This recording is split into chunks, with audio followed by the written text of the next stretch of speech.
Hello! Welcome to the standout website GLOWUP with Jennifer Wilson and Charla Story. And we are so excited to have Jen Olmsted with us here today from Tonic Site Shop. If you are not aware of who this beautiful creature is, prepare yourself because she is a wealth of knowledge. She's started a beautiful, what is the word I'm looking for? I don't know. Revolution? There you go. I was thinking of like super successful business that takes over the world. There's a word for that. But it's not even that. She's changed the game. Empire from the green room. It just came to us. Empire. Thank you.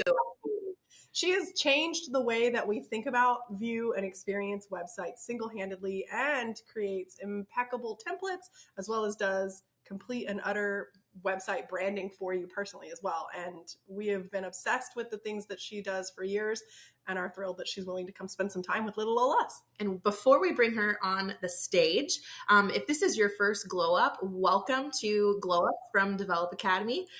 These are our little babies that we do once a month. They're not even little babies anymore. They're like full-grown adults. Toddlers? Sure. Preschoolers? We love to do a deep dive into one topic so that you can leave with actionable change from just 2 days of education to help grow and further your aspirations in your own business. So thank you for being here. You're either here further ado. Without further ado, much ado about nothing, you know? Yeah. Hello, friends. I'm live from the green room. So excited to be here. Empire. Yeah, Empire. It felt weird to supply that, but I knew like the adjective that you were trying to say, or the noun is, and Empire is a noun, what you're trying to come up with. So it felt rude. We're gens. We read each other's minds. Yeah, we're gens. That's what we do. Help each other. We're gens. We nerd out about grammar. Yes, and fonts. And fonts, though. And legit. Fonts. Yeah. Well, it is so exciting to be here. There's little I love more than taking an hour to sit down and just really hammer out some practical, here's what to do to make your website better right now. So that after this hour and then after our time tomorrow as well, that you are able to approach your website differently and with confidence. Like the lady said, I'm Jen Olmsted and I'm the founder of Tonic Site Shop, the Tonic Site Shop empire that we are just going to call it that now. I am a giant marketing nerd. I love the chance to sit down and figure out what does marketing need? How do you tell a great story? And for many, many, many years, I would have told you, I hate marketing. I hate business. I'm just a creative. I don't like any of that stuff. And then what I realized is that I didn't really like how most marketing bros talked about business. And I didn't like how most people said marketing was supposed to go. And actually, I was kind of great at marketing. Because really great marketing is caring about people well, listening to what they want, giving it to them, and then telling them how you're going to give it to them and how you can help them. So turns out that's what marketing is. That's all you have to do it well. And I love that. So I'm excited to unpack some of that today. I'm a website designer. Like the lady said, we also design amazing Canva templates. I send really, really long, weird marketing emails. So that's kind of the thing that we are weirdly famous for now around Tonic Site Shop. So if you're on our email list, sound off in the chat. But that's kind of my favorite thing to do on the side these days. It's my favorite part of business. Your email titles always get me. I'm always like, what? Great. Okay, that's all the validation that I need. I'm gonna go. Thank you so much. So love emails. We make, if you've never heard of Tonic and you're like, is this a bar? My mom still thinks it's a bar, so I get that. But we say it's design solutions for the modern entrepreneur. So we know that you need Canva templates, you need email templates, you need website templates, you need all of these things to make your business run easier. And so we want to be your marketing toolkit that makes every single thing that you do to show up online that much better and that much easier to do. So if you're feeling a little bit like you lack confidence in the way that you show up online, we don't like to see that because I've seen what can happen when you show up with confidence. And so we don't ever want design or strategy to hold you back from doing really what you're called to do and what you can do when you're great at. So website templates, marketing templates, that's kind of our thing. But that's kind of enough about me for right now. I would love to know just a little roll call in the chat. Feel free to pipe in, ladies, on this one as well, honesty hour. But introduce yourself, tell me where you're coming from today. and then give me a little roll call of, okay, number one, A, I have a website, but I kind of hate it. This is a very common answer. B, I have a solid website, but I could see that it could be better. C, I don't really have a website right now. I know that I need one. Or maybe you don't know that you need one. You're like, I'm fine not having a website. And then D, is this about websites? I made a huge mistake. I don't know. I don't know how I got here. So wait, what's this? D, yeah, exactly. I thought GLOWUP. I thought this was like a self-tanning thing. Yeah, Can't you tell? Yeah, obviously. Here's what Really a tan looks like. High on the melanin scale here. Yeah, super tan. I'm a Very personally. We are your tan influencers. Okay, so New England is being designed. Jennifer says B. Ashley says B. We've got a heavy B. This is like a B cup zone. Okay, Amy says B. Maya says B. I'm an A. Okay, Katie. I'm A. Also AB. Ooh, Katie, you just submitted your website like a few minutes ago, didn't you? I see you. Okay. Ellen says she's driving. Yeah, don't pipe into the chat if you're driving, Ellen. She's always driving. Hey. Yeah, where are you driving, Ellen? Where are you headed? Ellen. And here and commenting. Like I am someone's in my lane. I'm just concerned. Okay, well, we'll worry about Ellen. Just if you're unfamiliar, I'm just defining our terms here. I use a website platform called Showit. It's my favorite. I love it so much. It's like Canva for your website. So if I just casually say the word Showit and you're like, what are you talking about? That is what I'm talking about, is this website platform that we love. It is amazing. Do you guys use Showit? Are you guys on Showit? No. Okay, that's what I thought. True. Yeah. Were you on Showit always? For our photography websites, Showit's definitely the way to go. It's a little different with e-commerce, but yeah. Oh, totally. I used WordPress forever, and then I had like this. Was it called the dark room? Maybe. Yeah, into the dark room or something like that. Yes, and I had to like do all of this like codings and plugins and get things together. It was so much work. So updating my website was like anxiety galore. And then I found Showit. We've all been there. And then I found Showit is like the end of lots of good stories. Yeah. Honestly, I'm in my brain. You should own Showit. Yeah. I'm gonna tell Todd. Yeah, a lot of people are like, so you run Showit, and Todd's like, Showit has like 100 employees that I do not have to run. So it's kind of a good situation because I get to use Showit a lot, but I don't have to run it, which I'll take all day long. Yeah, that's wonderful. Tatiana, you're welcome here, even though you use Squarespace. This is a friendly zone. You can sit with us. And I feel like Squarespace took a lot of cues from Showit. I do think so too. I'm like, that's cute. Showit did that first. Yeah, they did. Okay, so we're gonna get into. I'm a big webinars that are mostly fluff, where I'm like, okay, you spent 30 minutes telling me a story and 0 minutes giving me anything valuable. Not the jam. I know that's not your jam either. So here's kind of the roadmap of what we're going to be talking about today. Controversial, what most people get wrong about their websites. Gonna start there. Then we're gonna talk about really what makes a website convert. And really it's just more of a marketing conversion strategy just in general of what does a website need to take someone from, hey, I'm kind of vaguely interested in this to, holy cow, take my money. I'm booking, like, it doesn't matter. You're the only one that I want. What is it that will accomplish that for you? And then the last one is just going to be kind of the website to-dos for 2024. These are some things that have changed in the last few years. Also things that I just think most people can overlook when it comes to thinking about the tool their website can be for their business. So if you're not thinking of your website as being your number one tool in your business, then we want to change that today. And it needs to get just a higher grade for you. So, but first we are going to take a little side trip to the Hamptons. And let's go. I don't know if you guys have vacationed in the Hamptons before. I'm not someone who vacations in the Hamptons. In fact, when my friend Jordan Demos was like, hey, Jen, do you want to go with us to the Hamptons? I thought that the Hamptons is a place that you had a house where you either were going to be like murdered or scammed on NBC television. That's what I kind of assumed. That's what you did in the Hamptons. And they were, and there's this group text and Jordan's like, hey, we have a house in the Hamptons. Like, we're renting this house. You guys should come. Jen, you have to see the kitchen. I can only imagine the meals that you can make for us there. And I realized that that sounds a little sexist, that Jordan's just assuming that like I'm going to cook for him in the Hamptons kitchen. But for some reason, and tell me if you guys are like this at all, for cooking on vacation is like my favorite thing. It's because like it's not necessary. I get to like go to the grocery store and set up my house and like set up my pantry. And for some reason, it's so relaxing for me. I love it. And so I saw the photos of this like amazing Hamptons kitchen and I was just like, yes, this is going to be amazing. I immediately like planned out my menu. It was going to be carnitas tacos and I love to cook. I love to cook. It's my like side hobby. It's my side, not a side hustle. It's just a side hobby. I don't monetize it. And so I go to the grocery store. I come back and we, you know, they're 12 people. They're fully like 12 adults that I'm cooking for. And I'm like, this is fine. I've done this every single day of the week until I start looking around the kitchen, this beautiful, beautiful kitchen. And the kitchen has approximately the same level of like helpful cooking utensils as this.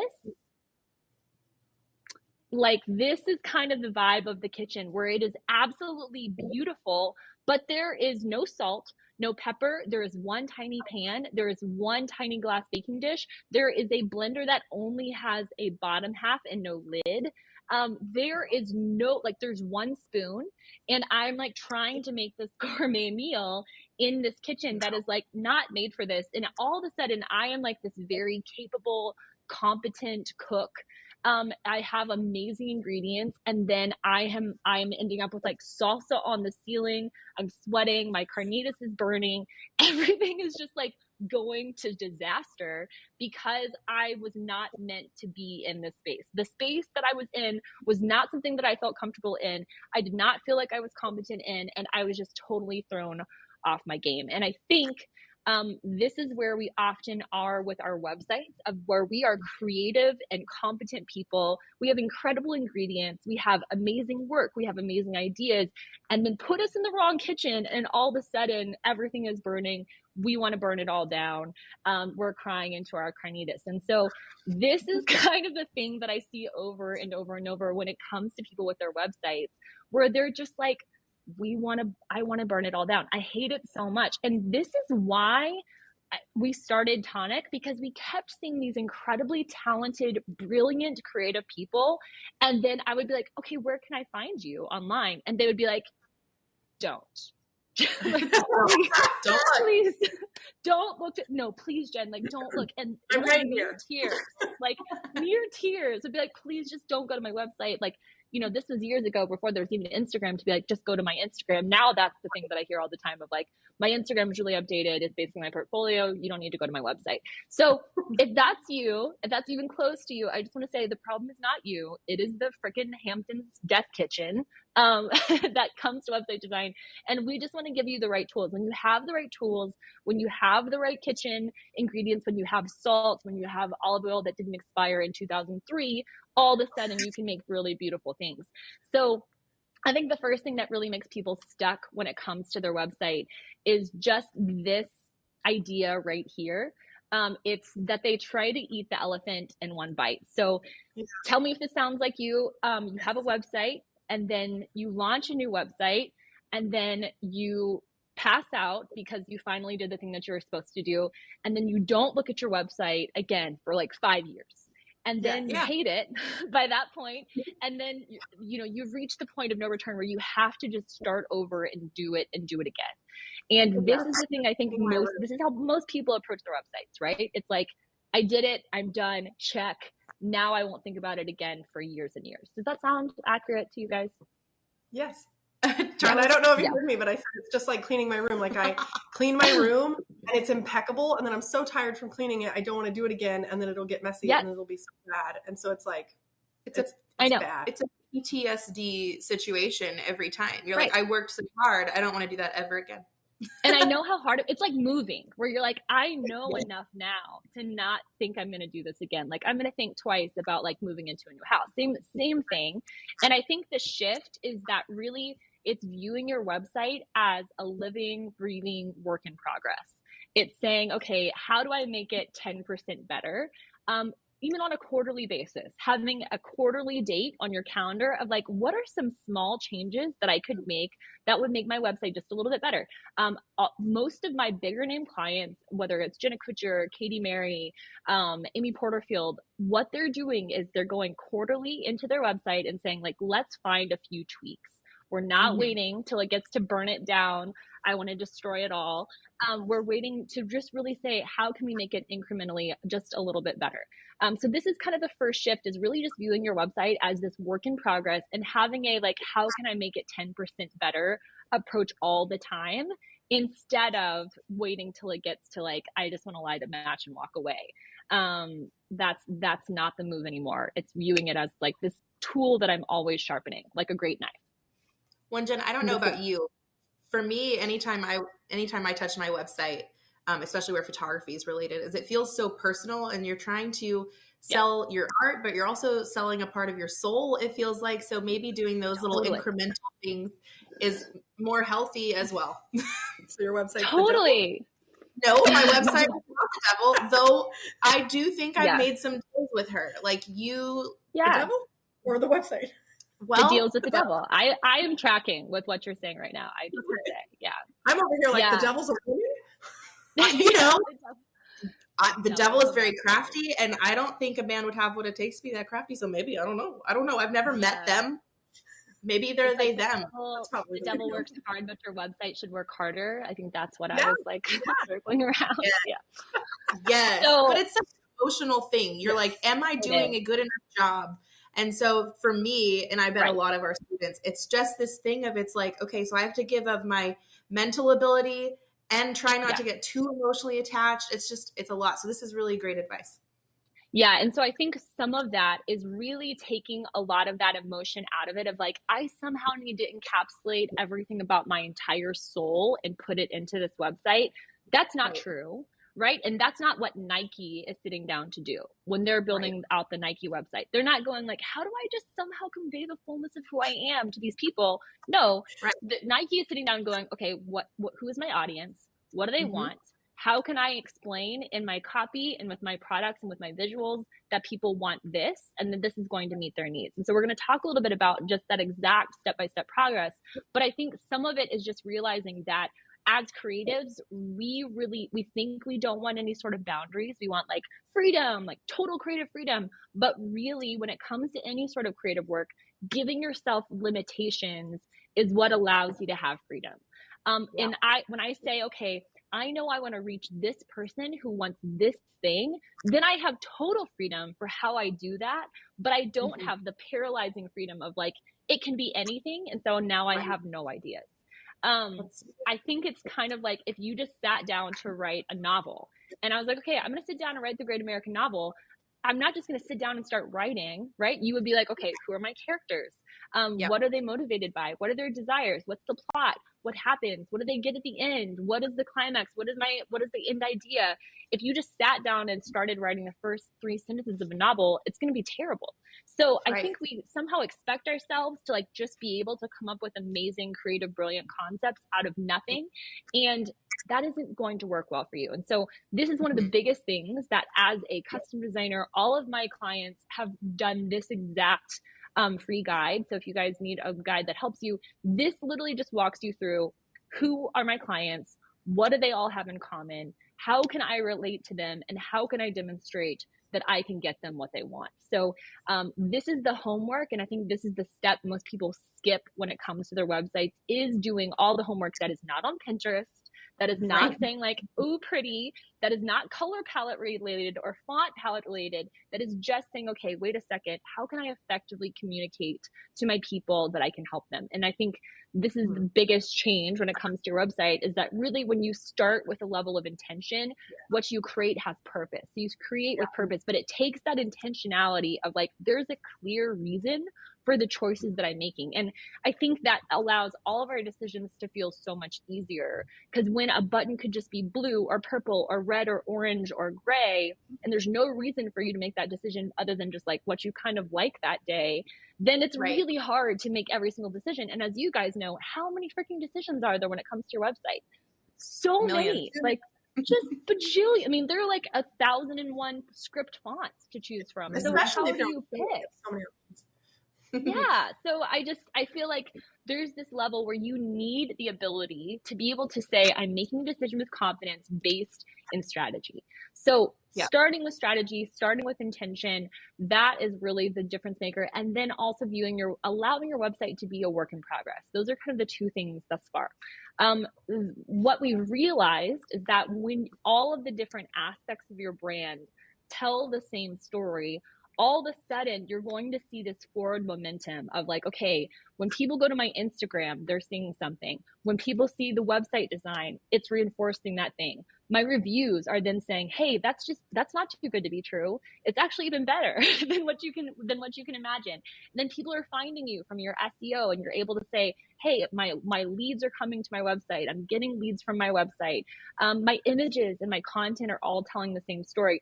It creates this circle of trust.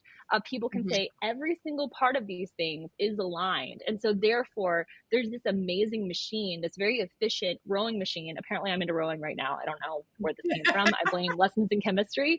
But all of a sudden, you can just see things begin to move because there's not one thing that's rowing in the other direction. That's like, oh, Instagram is saying this, but then website says this over here. Which of these things is true? And I think we've all been there, right? Where it's like, I went to this amazing planner's Instagram the other day. That was incredible. And I was like, this is such cool work. And then I went to their website, and their website looked like it was from, I don't know, 1996. And it said like coming soon on like half the content. And it just made you go like, which of these things is more accurate, right? Is this the same person as I saw on Instagram, or is that like more accurate? So you need this level of cohesiveness across your platforms. That's something that today's consumer really expects. You know what it is? We all just aspire to be Jose, where we don't really even need a website. Right. And that's not going to happen for any of us in this room. Have I told you my Jose story? No, but I want to hear it. It's publicly. So no, it's totally public. It's totally fine. I was speaking at a conference, and I had a slide because I mentioned the exact thing that you said. I was like, you're out here thinking like, well, it's fine because Jose Villa hasn't updated his website in 10 years, so I don't have to either. And then I had a big slide that just said, respectfully, you are not Jose Villa. And it got a big laugh, and it was just like a funny moment. And then like 20 minutes later, I get a DM from Jose, and he's like, by the way, Jen, I updated my website 3 years ago. No, he didn't. What did you do? Update your Flash player? Flash is not even a thing. We know that that's a little white lie there. Oh, I was like, that was not a pot shot. That was more of a pot shot at the audience than at you, Jose. Like, you can do whatever the hell you want. Tell Justin Bieber I said hi. Yeah, you're fine. Don't worry, he is not sensitive. Yeah. He was very amusing. No, he did not care. He thought it was hilarious. So it was great. Yeah. He thought it was funny.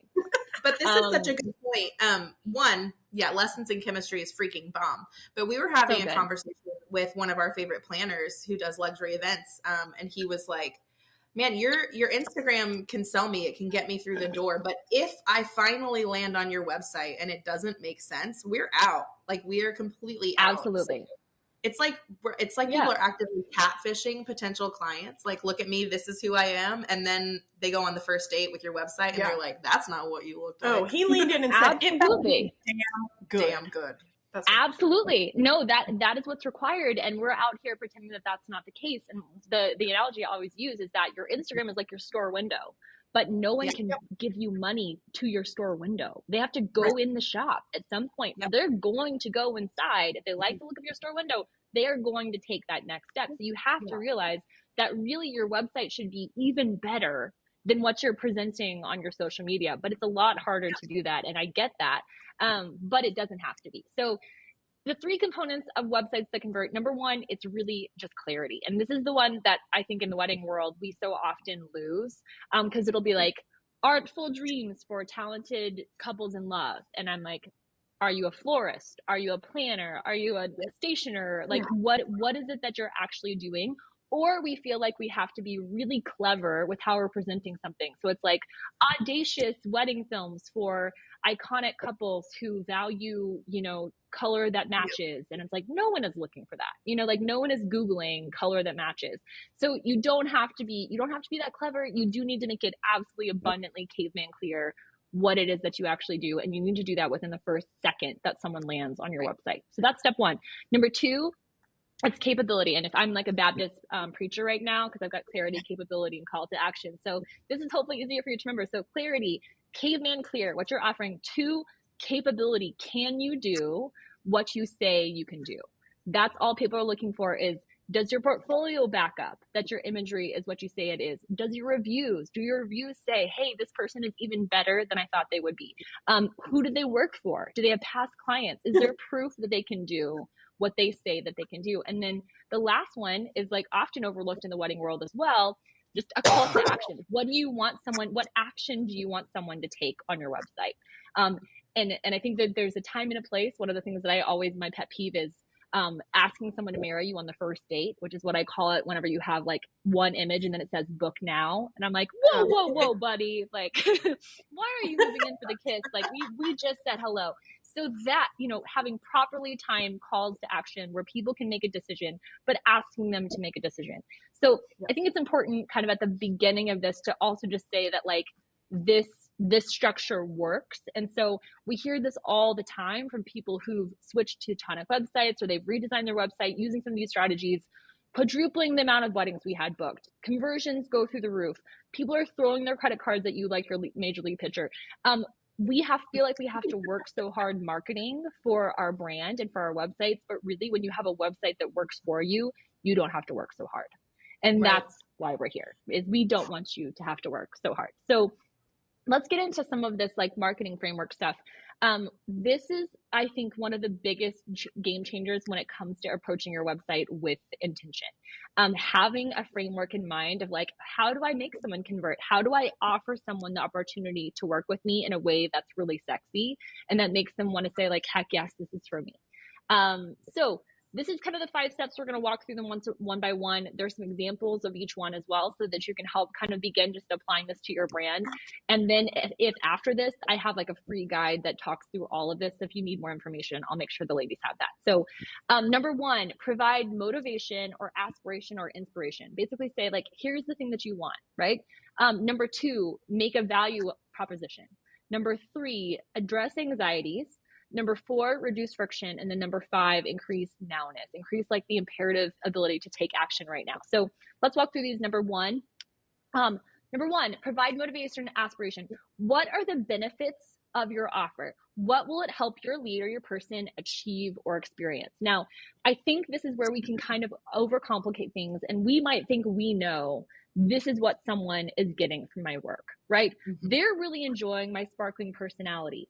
But if you read your reviews and no one ever mentions your sparkling personality, and instead they talk about how organized your process is, then it's worth going, okay, wait a second, what are people actually saying they benefit or how did they benefit? An easy one might be, I never felt comfortable in front of the camera until Jennifer shot me. And then I was like, oh, wow, I love that the way that was. Or I've never had another vendor who was like as organized and on top of things as Charlotte.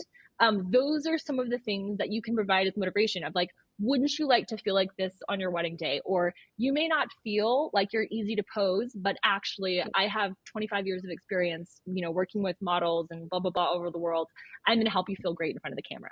So for us, it's like, hey, you weren't made to fit in, neither should your website. You want this. If you want this, if you want these results, then this is what we're going to help you get, right? So what is the motivation? What's going to inspire them? What is the aspiration? What are they trying to experience? And that's going to be different for each individual brand. Mm-hmm. Number 2 is like, what makes you different? Why should someone pick you instead of another photographer? And this is what I think a lot of photographers miss is most people are shopping, right? Most people are shopping between countless photographers. They have 45 tabs open. Most people's websites look exactly the same, and they're looking for any reason to choose you versus someone else. It's probably not going to be your camera. It might be the fact that you also like cats. It might be the fact that they saw one photo of yours that was like the photo, and they went like, I just want a picture like that of me. I want to be in that photo. So what is your specific value proposition? So for us, it looks like, okay, there are a lot of people who worked with us. We've been around for 10 years. We worked with clients like this, that you can trust us. We're more affordable than a custom website, but also more expensive than like a lot crappier templates. Those are just examples of like, how do you convey your expertise, and how do you convey that you are the choice versus someone else? Because realizing people are choosing you versus someone else, what reason do you have to give? What reason can you give them to make that choice? Is this making sense? Yes, a bajillion absolutely. %. Yes. I actually think that's one thing that people really struggle with a lot is understanding their value and what sets them apart. Yeah. Mm-hmm. Totally. And it can be, it can be often the things that we think are discrediting us. For me, I am a journalism major. I didn't major in design. And so I definitely had some level of imposter syndrome of like, man, wouldn't it have been better if I like knew all of the stuff that people who went to 4 years of design school knew? Well, in reality, what's really made my career successful is that I know how to tell a great story. I'm a good writer. And I was able to do that with my clients of like, oh, here's what your headline should say, or this is really what I think we're selling. This is really, I think, the story that we're trying to tell. And they were like, oh yeah, like, how did you get that? I didn't even say that correctly. So what I thought was this discrediting thing ended up being the very reason that people wanted to work with me. And I think that's something that so often happens. It's like, well, I'm an interior designer, but really I'm like, an accountant. And I'm like, so you're telling me you're like the only designer ever who is great with money and isn't going to go over budget? Is that what you just told me? That's amazing. So I think it's worth looking at like, what are those things that make you you and that make you extra great at what you do? This is the one that I think people miss the most. And we've missed this in our marketing. What are the reasons why your client or your lead would feel held back from the decision that they're about to make?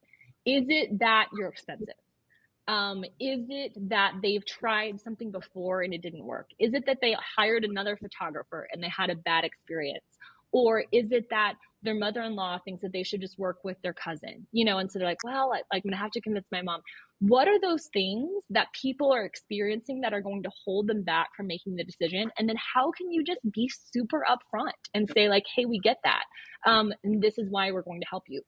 When you just only focus on the positive in your marketing, it's kind of that toxic positivity of just ignoring the fact that people are about to spend a ton of money to work with you or to buy a template from you. And they're concerned. They have fears. They have anxieties.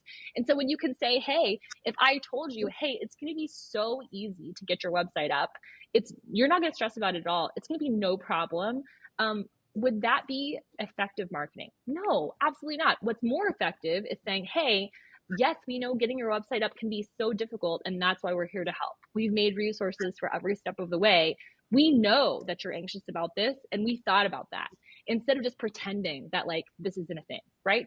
So how can you address real anxieties? Just showing empathy for your customer. And when you understand them at that part of the process, they assume that you've really thought through every other part of the process as well, and you're going to take care of them at every step of the way.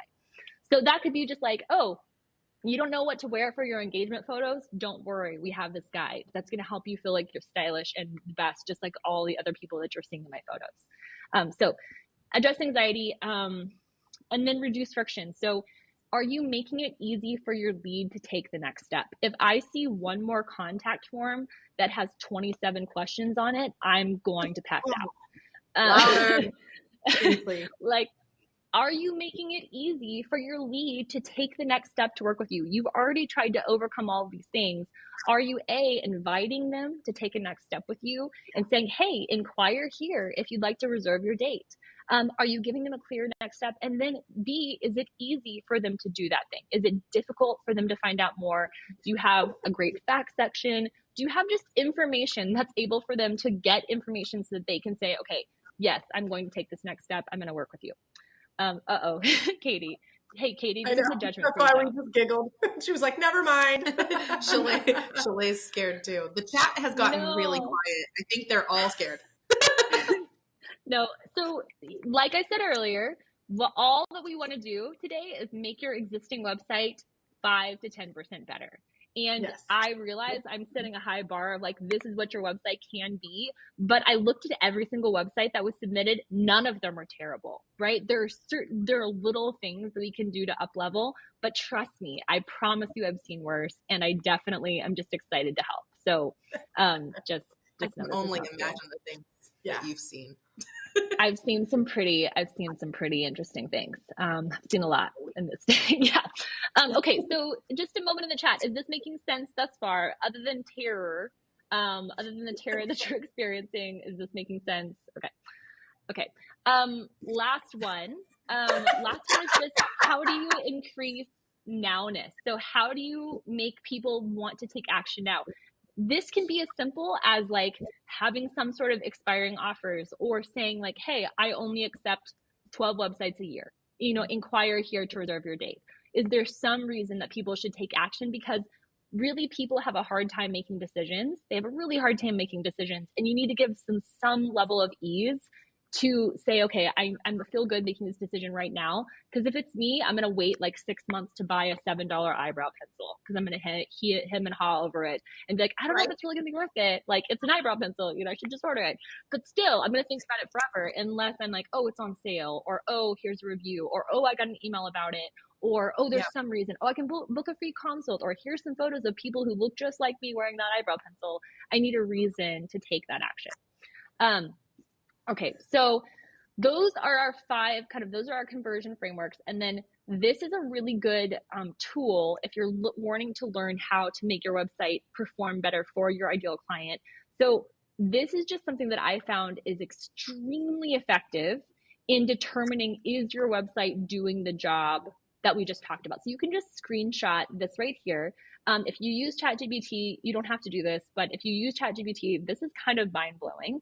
But all you have to do is take a screenshot of your site, you upload it to ChatGPT and say, hey, please narrate scrolling this web page from the persona of your ideal client. So you can describe like it's a late 30s modern entrepreneur who wants a new website, who is tired of being like embarrassed with their website and wants a new one. So give them something about your ideal client, and then describe them a little bit, and then outline what they're thinking and feeling. The outcome that you're going to get from this is absolutely insane. I can just tell you right now, this is where I learned, oh, we're making it sound too good to be true. We're not addressing their actual fears and concerns. We're just making it sound so great that they're like, this can't possibly be accurate. So, And then after that, you can then follow it up with this and say, hey, now can you outline 5 suggestions that might make this page more compelling to your persona? And this little ChatGPT hack was so beneficial. So no matter where you are with your website, this is like an amazing little tool to just help you pick what are some of the little things that I can up level. Or if it's, several times for photographers, it's been like, well, you say you're a photographer, but I don't see a lot of work on this page. And I'm like, yeah, there you go. It sure is a pretty website, but I wish I knew more about them. And I'm like, yeah, that hits real hard, ChatGPT. So this is really effective. Highly recommend taking like 10 minutes after this call, just doing this right away. Just get a little bit of a lay of the land for your website is currently. So now to kind of transition to more what we want to do in terms of practicality today. The reality that I'm seeing, and I don't know if you ladies are feeling me on this, and you can chime in this as well, but KT Mary messaged me the other day, and she was like, I'm just watching this Tony Robbins speech, and all he keeps saying is, winter is coming. And basically that like we had this major creative bubble around 2020 where people were at home, and then there was like the post-COVID boom, and all of a sudden we're seeing this weird level out of like everyone had time to work on their business, then everyone started getting married again and started like getting back to work, and then now things are kind of getting back to normal, where it's harder to make sales. The economy feels a little bit more uncertain, and it's going to take more work for people to hand over their money for your goods or your services, essentially. We're seeing this in Tonic too, of like where we had like super, super high sales because everyone was at home working on their websites. Now we can see that people are asking way more questions. They're taking longer to convert because they're not just as quick to be like, sure, this might work for me. I'll just take it. Like, it's fine. So this is what we're experiencing. And in that kind of uncertainty, I think this is really where your website needs to be able to work for you, where it needs to be able to answer some of those questions, where you need to be able to trust that your website can do its job. And it does have a job to do. So these are some of the jobs that I think your website should be doing for you this year. Number one, this is just a simple, practical one. It has to pass what I call the scan test. And so this is where I think a few of you in the chat that I'm going to like call you out in a few minutes and be like, hey, this is a thing that's more common now than it was a few years ago. But basically, can people get most important information just scanning your website? Because that's what people are doing when they have 26 tabs open. They're just doing a quick scan and seeing what they can find out. They're not going in with a what is this? Like a fine-tooth comb. Fine-tooth comb or magnifying glass. Thank you. We like this game. Empire. Revolution. Just go with me. Yeah, the Empire. They're not going in with a magnifying glass, reading every single line. They're just doing a quick scan and being like, okay, I know a little bit about this brand. I'll come back to this later. So you can see here, like, yeah, no problem. I will gladly talk about this all day long. You can kind of see here, these are two of our website templates. And so even if you just did a cursory glance here, it's like, okay, well, I know this is a modern agency with heart and soul, specializes in well-branded content. To stand out in the noise, you need content that resonates. I really have an idea pretty quickly of what this person does and what they offer. Now, if this was a real company, it would say something like social media strategy. You know, there would be some level of like, it needs to say that very clearly.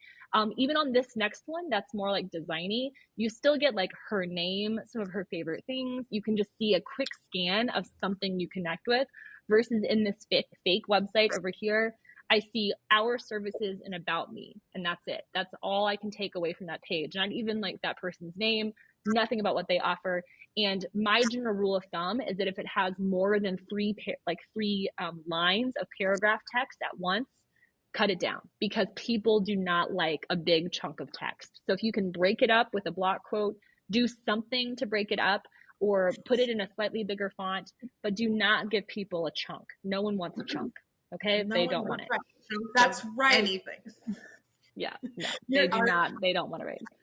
Yeah, great design can make people want to read, but great design cannot overcome a chunky paragraph. It really can't. Right. So yeah, that's what were you about to say? Our operations manager, what? Oh, she is like turning red because she loves to read and she loves to write big paragraphs, big chunks. And I have severe ADHD, and I'm always like, I just need a good headline, man. I'm a serial skimmer. Yeah, a great line of copy. Here's the thing: when you have really great copy, a great line of copy can make you want to read the next great line of copy. And so I write the longest emails of all time. Hilariously, the most common feedback I get is, I actually read all of that. You know, like there's like a trophy that gets awarded, you know. But if you have really great copy, you can afford to write a little bit longer form. That's totally fine. Just realize you're really going to have to make an argument for people reading, because they're not wanting to sit down and read. So I think, don't make them read. Don't do it. Charla said she was in a scam. I was like, this is a scam. Yeah, sorry. Okay, your second website job is just to provide social proof. So how do you make your website prove that you can do what you say you're going to do? Now, when you do it right, you should be able to tell people, I'm going to make you feel so comfortable on your wedding day. And then you're going to have 6 reviews from brides being like, I felt so freaking comfortable on my wedding day. Or, you know, Allison was my favorite present. She made me feel so great all day long. Or Jennifer took such great care of me. It was such a dream. You would have 6 people saying the thing you said one time, because guess who they're going to believe? Not you. They're going to believe the 6 other people who are like, actually, that's so true. She is that way. She's that way. So Your website needs to prove what you're arguing. Your website needs to prove that what you're saying is true, and you're going to do that in the form of reviews. So people are more likely to trust a review than any other form of marketing. It does not matter how great your copy is if you do not have a review backing up what you're arguing and what you're saying. So we do have this like great guide that maybe these ladies can put in the chat. That's just like, this is just the exact script that we use to get reviews, because we have reviews that I don't even fully understand, because it'd be like, I was diagnosed with cancer and then I got a Tonic website template and I was cured. I mean, it's that level of like, people are so amazing and so kind. Yes. Wow. So definitely, no, not that. It's not like that was an exaggeration, but just like you should tell more people this. Yeah.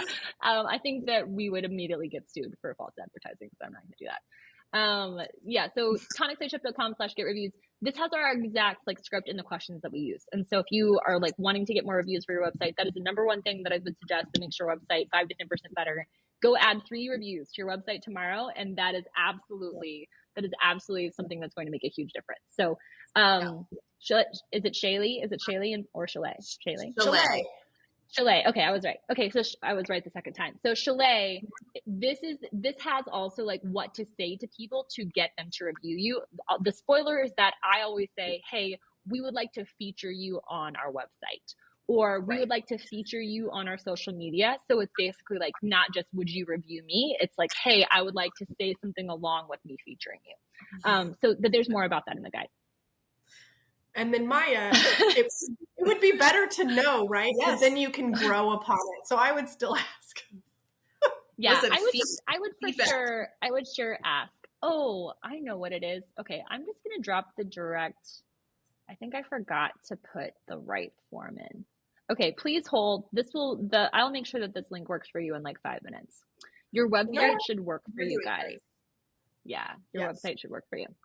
Okay, this is an easy one. Your website needs to do more than just exist. I think that this is something I hear a lot of like, oh, but I have a website.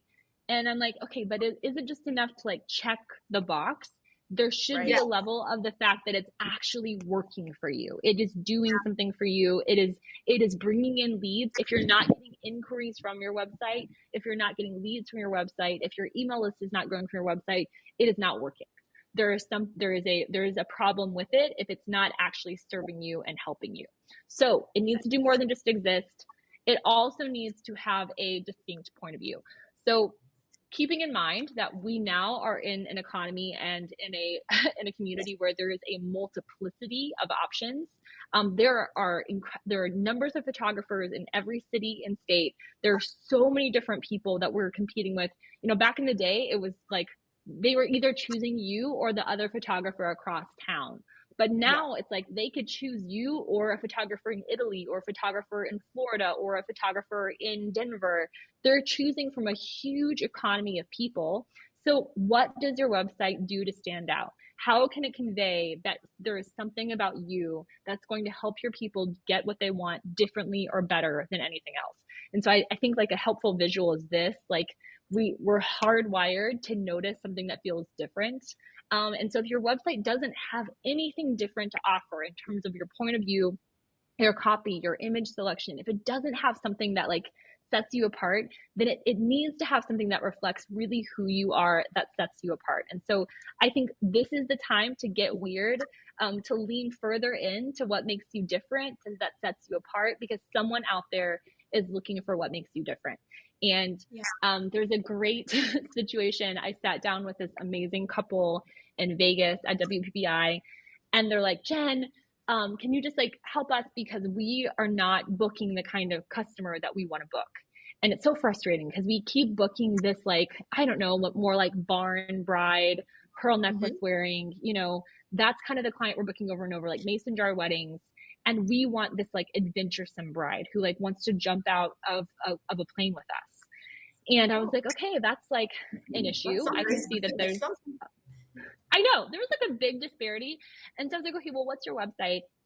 And I like pull up the website, literally photo is like barn bride. There's like a barn bride wearing a pearl necklace. That is the main photo on their website.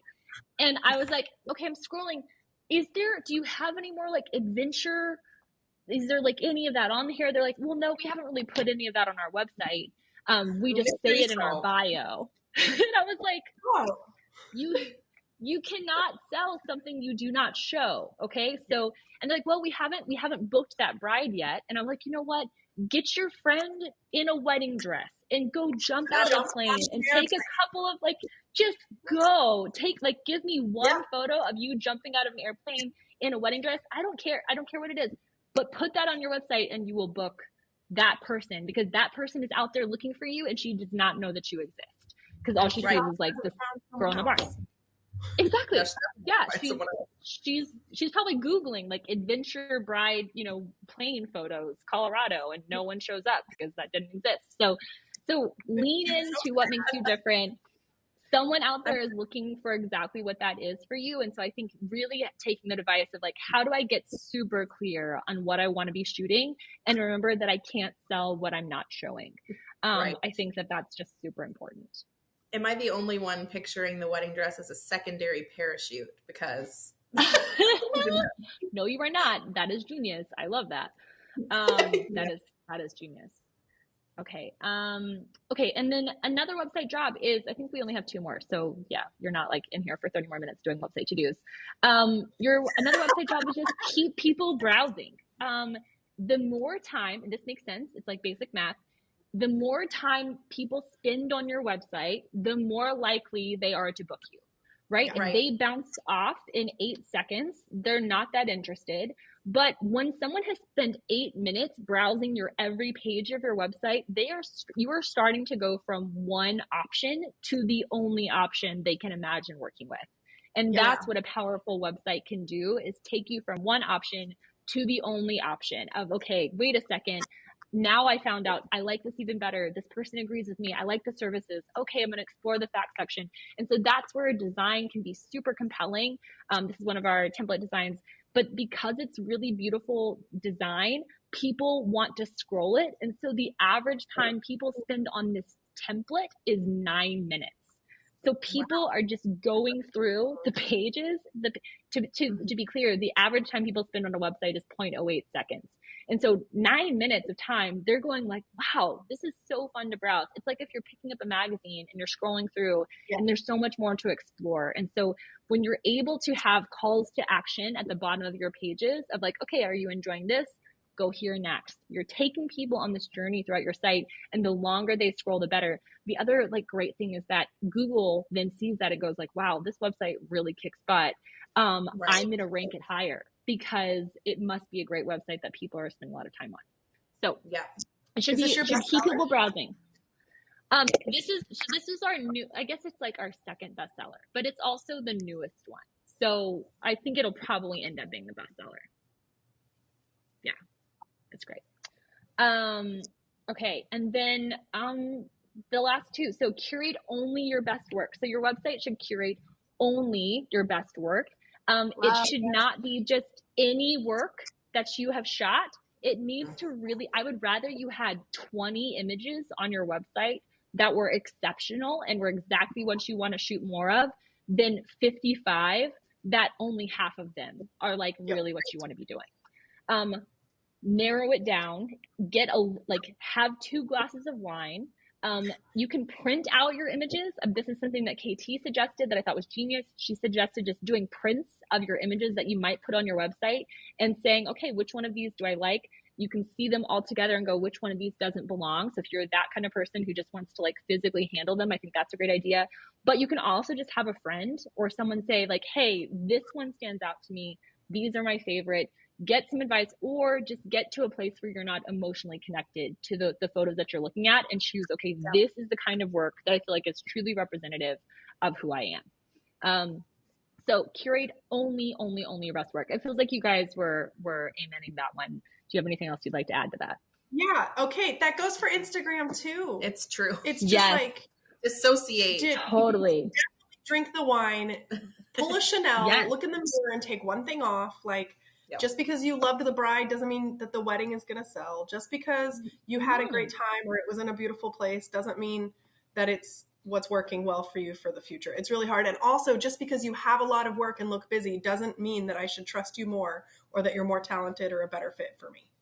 Oof. Absolutely. Yeah. No. Yeah. Say that one more time. That was excellent. She will, and she'll say it different, and it'll be more mean and more accurate. That's true. More is not more. I was literally actually just on a website before this, finishing up a proposal, and it was a planner's website, and we absolutely love her. And my first thought was, she has every wedding she's ever done on here. And she probably thinks that makes her more compelling. And no. Yeah, no. Yeah. People are the modern client is booking you based on one thing. This is my theory. This is something that I think more and more people are seeing one image and going, wow, whoever shot that, I want to shoot my wedding. They're saying like one, today I saw like one perfume from a brand, and I was like, I want that perfume. I'm not going to sit down and shop for all the perfumes. I want that one. So I do think we're really living in the age of a very discerning consumer who wants the one thing and who just goes, give me that, add to cart. Because that's what we're used to doing. We're used to swiping up and having instant gratification. And so if people can do that, that's what they're looking for from you. So narrow your focus, make sure you're showing only your best work. Because if not, you're missing an opportunity to really show people what you're capable of, because they're getting lost in the fluff. Yes. And don't forget, people are like overstimulated 90% of the day. So when you can provide something with negative space and that's clear and crisp, it feels good. And it feels confident, right? It feels like, okay, they didn't have to throw a lot of stuff at the wall. They're not just hoping I like one of these things. They had the confidence. It's like when you go to the Cheesecake Factory and they have 7,000 menu items, you go, none of this is good, right? There's probably one thing that's good in here, and I don't have the emotional and mental fortitude to find it. Whereas when I go into a restaurant that's a higher end restaurant and they have 8 things, I'm like, damn, this is going to be incredible, because they have the confidence to say, we chose and we intentionally put 8 things on this menu and they're all effing fantastic. You're going to love them. That to me is like, okay, like I love this. I can't wait for this experience. Yeah. Baja chicken tacos every time, because I'm too afraid to go outside. Exactly. Don't be the Cheesecake Factory. It's in the title. Cheesecake Factory. Well, cheesecake is assumed, of course. Yeah, I feel like the food is where it gets questionable. It's very questionable. We have Asian food. Listen, I'm telling you, the Baja chicken and cheesecake. I think is it lettuce wraps? I feel like the lettuce wraps are really good. Yeah, those are good. The avocado egg roll things are delicious. That's what I'm thinking of. Yeah, cheesecake. Yeah, no, I usually don't eat them at the same time, but I do buy both of them. Anyways, this isn't a Cake Factory glow up.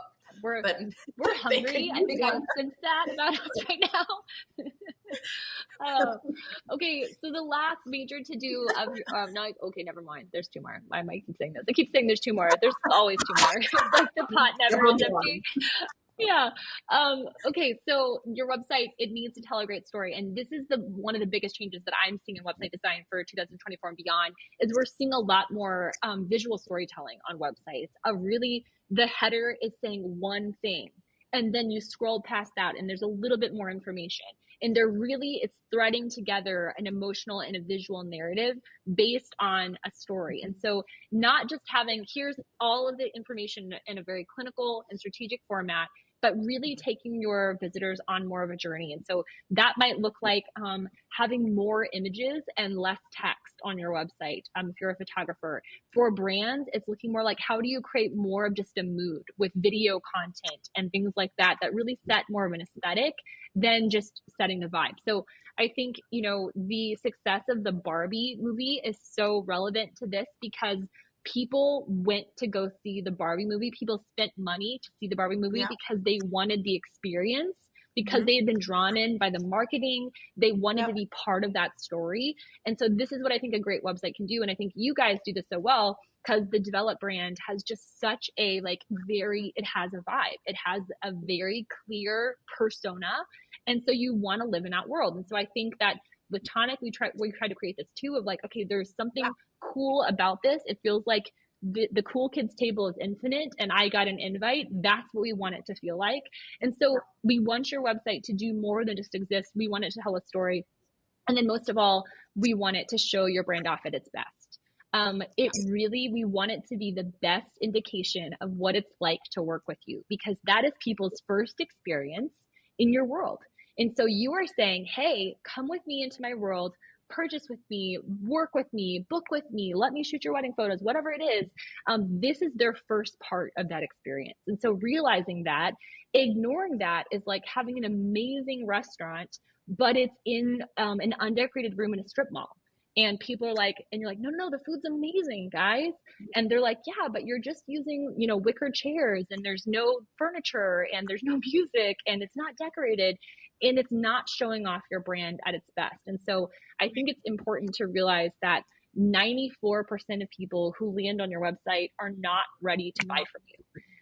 And that sounds like a bad thing, but it's actually, it can be an incredible thing because you have an opportunity to make 94% more sales when your website works for you. When you can say, hey, this is why, when you can put your website to work.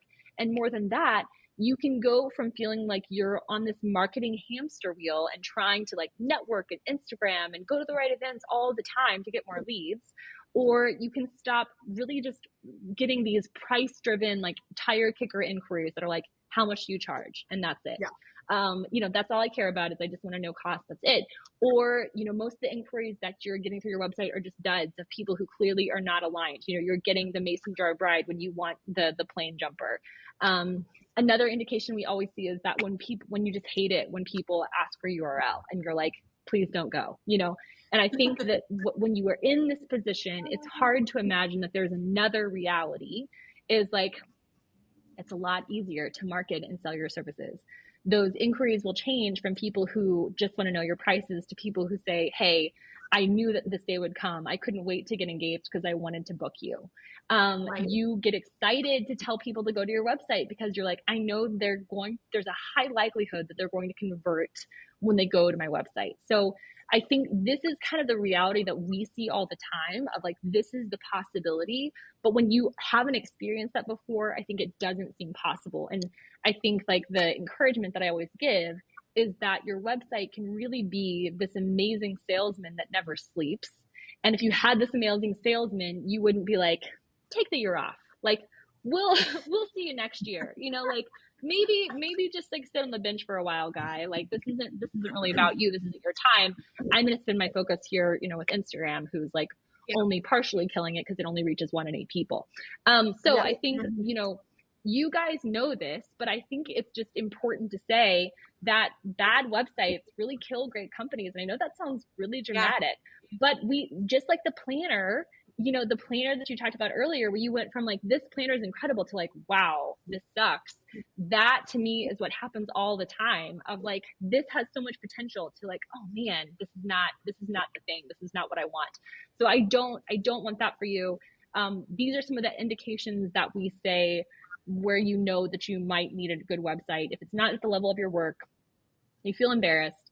If it reflects where you were 2 years ago instead of now, which we have been guilty of that, and went, okay, wait a second, this doesn't have any of our new projects. This doesn't have any of our new work. This really shows like who we were 2 years ago, and I did a good job of that, but it's not current. If you're not getting leads and conversions from your website, these are the reasons that I think it goes, okay, now how do we like make it a little bit better? How can we improve? How can we do those things? So I know it's tempting to sit here and feel like, okay, yeah, Jen, like you can talk about this all day long because you're a designer. I'm sitting over here overwhelmed going like, no, I know I want this, but I don't know how to get this result. How do I actually make my site better?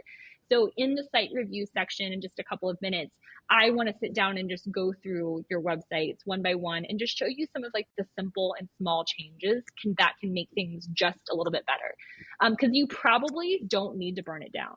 For most people, it's like maybe you add 2 weddings that are on brand, that are the kind of weddings you want to shoot.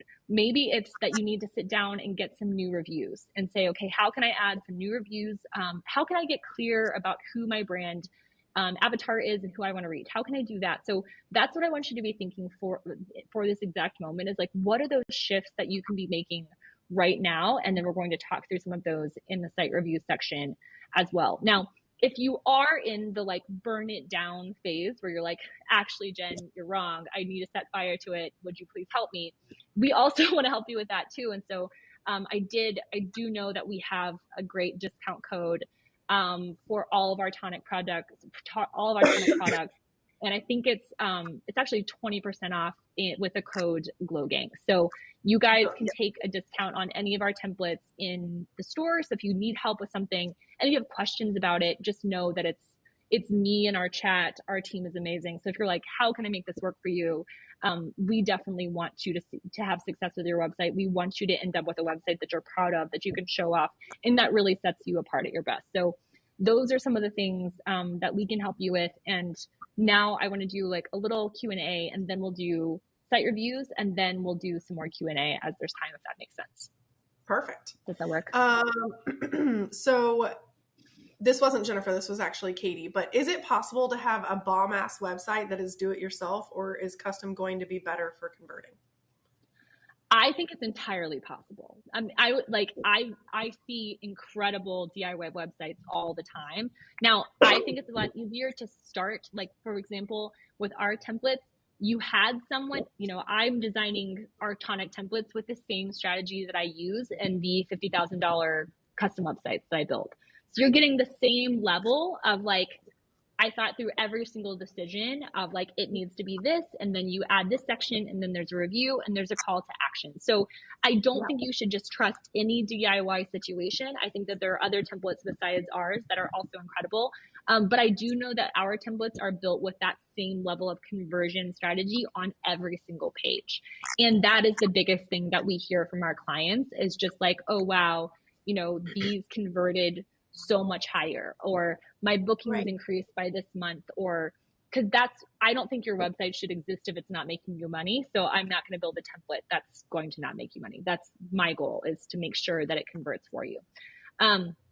So I definitely think it's possible to have a site that converts. That's DIY.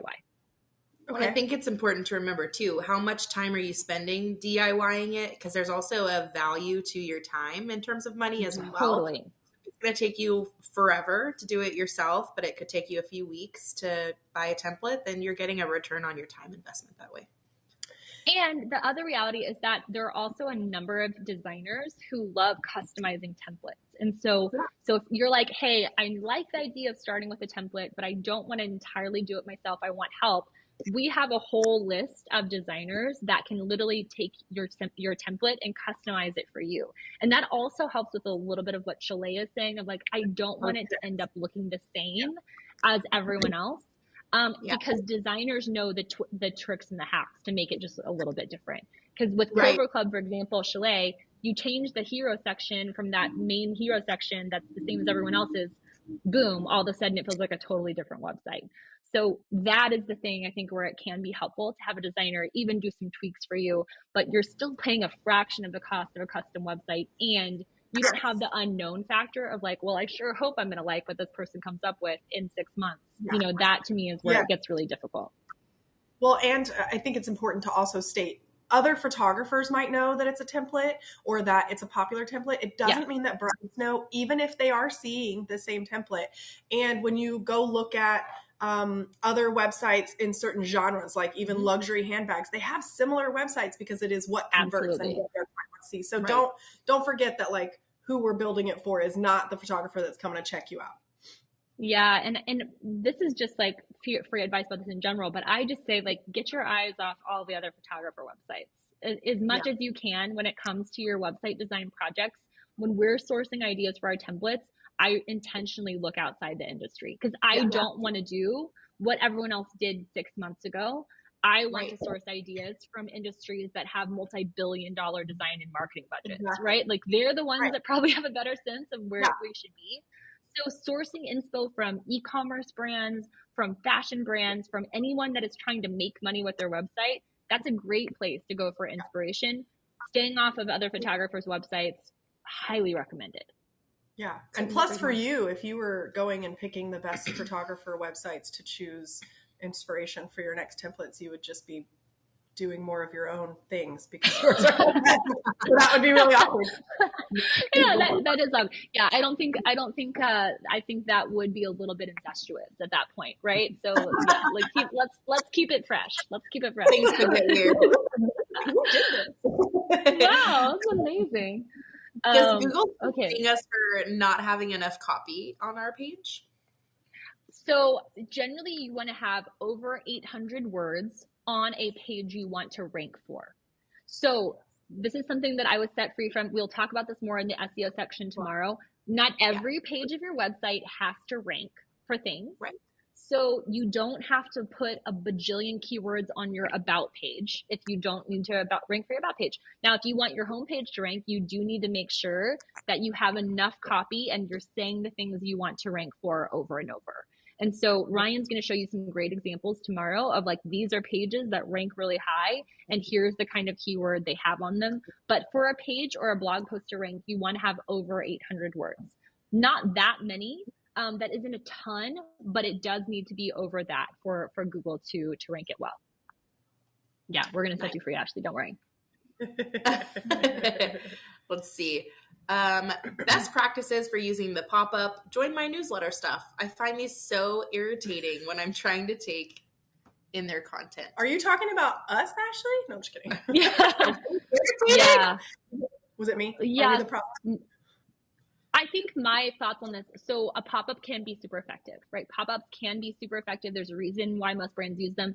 What I have a problem with is that instant first date pop-up that like I have just landed on the site and all of a sudden they're like asking me to take an action and keeping me from the content. That is where I think it becomes such a problem because it's like, okay, no, I was reading that. Like, please, can I get back to what I was doing?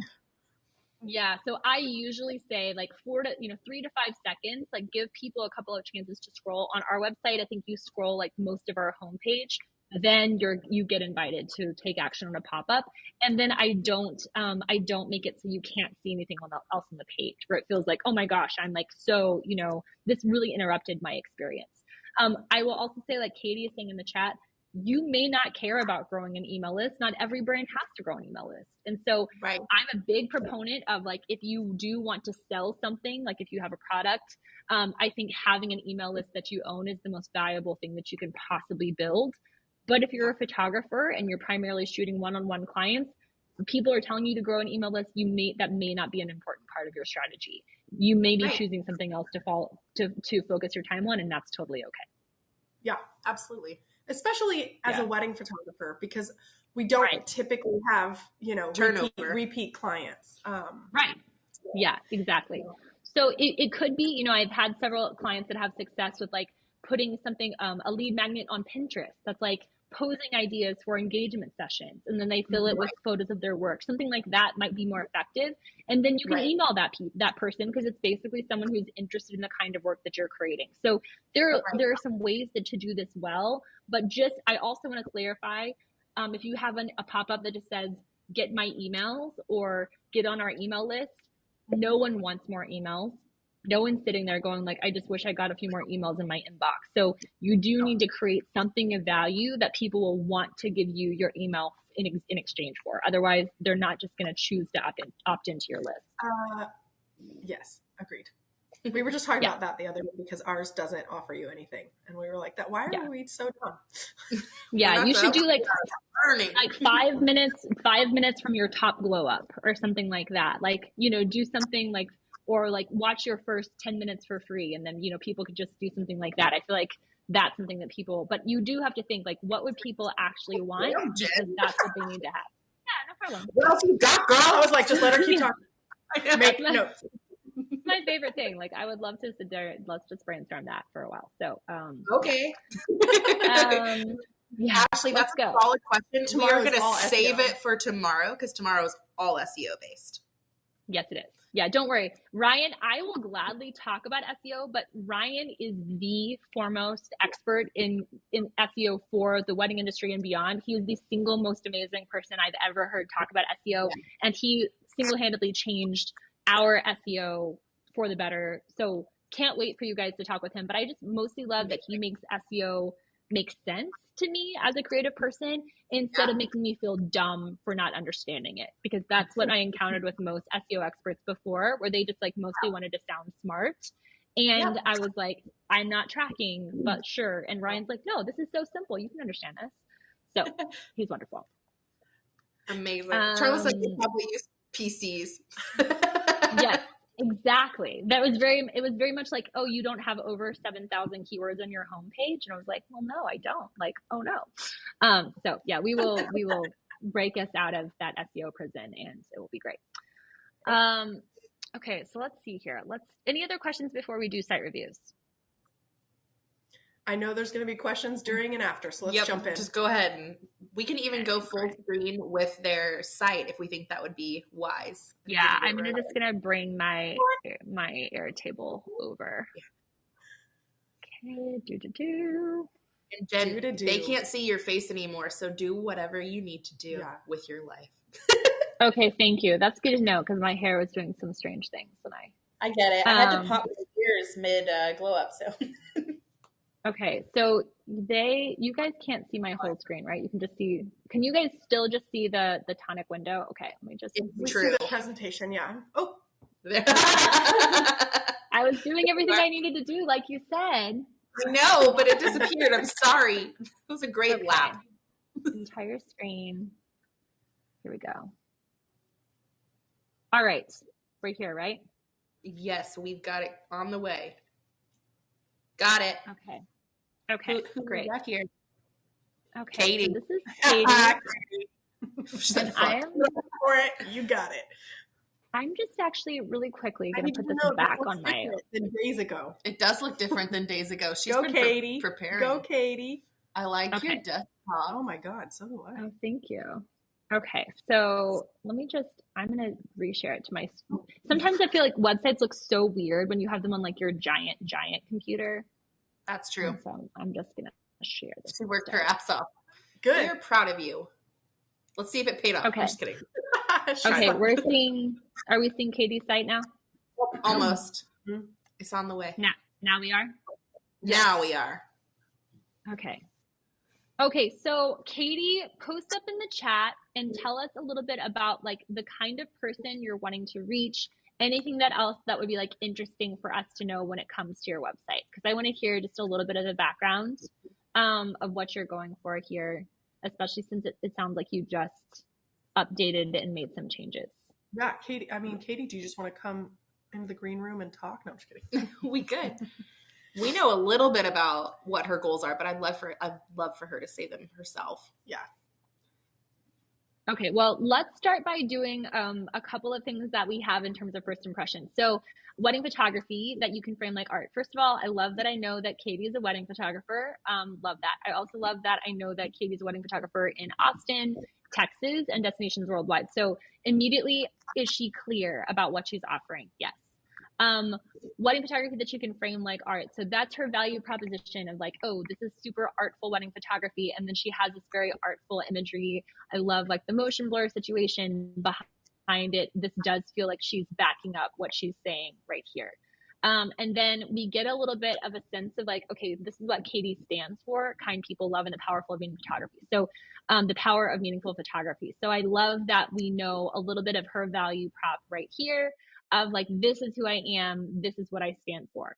Now, one thing that I have in terms of style, Katie, is that I do feel like there's a little bit too much going on in terms of different type treatments that are not all telling the same story, because this type right here is giving me kind of more of like a whimsical, artful vibe. And then this right here, because it's a lot thicker than the other type forms, is drawing a lot of focus and feels like it's such a different vibe. And so what I would suggest is when you're kind of going for this vibe here, do you see how this feels different than this? Maybe you don't, but I do. And I think what I would just say is, usually when you have the script font and this main title font, I would try to have them be the same weight so that one of them doesn't feel heavier than the other, and so that they can kind of feel like they came from the same font. I always say it should feel like your fonts would date each other. And so I think this one right here doesn't feel quite in line with the rest of them. Another thing that I would say right here is that this image is a great image, but sometimes when we have an image overlay, it can kind of subtract both. You can't see this image as well, and you can't read this text quite as well. And so I would probably pick one or the other. make sure, put this text on a clean background, and then maybe do this image as a divider below that. And so that way you're not having an image that like feels kind of unsaturated and having text that might not be as legible right there. I love the work that you're showing on your page. My other thought at this very beginning top section is that I was looking for a menu, and because this image is kind of light, whited out right here and kind of light, I didn't see this menu right here at the beginning. And so I could see even just having a really simple like home, about, booking menu at this very top section so that people don't miss that. Yeah, the burger's so always I think, hard. yeah, it's just a hard thing. I love a hamburger if it like offsets what else you're doing, but sometimes whenever it's just by itself, it can get lost. Yeah. What else do you guys notice on the homepage? Did you see that she chimed in? She says her ideal client is fun, values fun, and also pretty. I want a badass party, fun details, and free reign to be creative. I want to mix documentary and traditional couples who love music and fun. She also really loves a Harry Styles vibe. She didn't say that, but we know it. I mean, I kind of want to read that on your website right now. Like this, leaving weddings with tears in my eyes, full of love and seeing so fulfilled. Like I want there to be also, I want a badass party and free reign to be creative. I think I want that there. I'm getting like the tears in my eyes fulfilled part, but I definitely am not getting badass party Harry Styles from what I'm seeing here. And then I would just say is like, if you want a badass party, I would say that you probably need to add more photos here of a badass party. So that people really get a sense for like this one shows that, but you would need to reinforce that with multiple images, because I think that's the only thing that's going to tell people like, oh, this is really what I want. Yeah. So again, that whole show what you want to sell, say it over and over. I think you could afford to probably put a few more images on this page. So, you know, adding another image in as a divider. With your homepage, people are thinking of your homepage as a place to scroll, and we're all very used to scrolling these days. And so I am 100% okay having a longer homepage that acts as more of a brochure for your business, where people really have an idea of the kind of work that you show just by scrolling your homepage. We just did an update for Lauren Fair's website. She had a site that she wanted to like burn down that was super, super old, and was like, let's just do a couple of updates. And then we ended up doing a lot more than that. But there is a ton of work on her homepage. And I think by the time you get to the end of it, sorry, it's like not loading because my poor little mountain internet cannot keep up. But there's so much work on her homepage that you really have a great idea of her style by the time you get to the bottom of it. And so I would just say, feel free to add a lot of work to your homepage that people can really get an idea of the kind of stuff that you do. Yeah. Okay.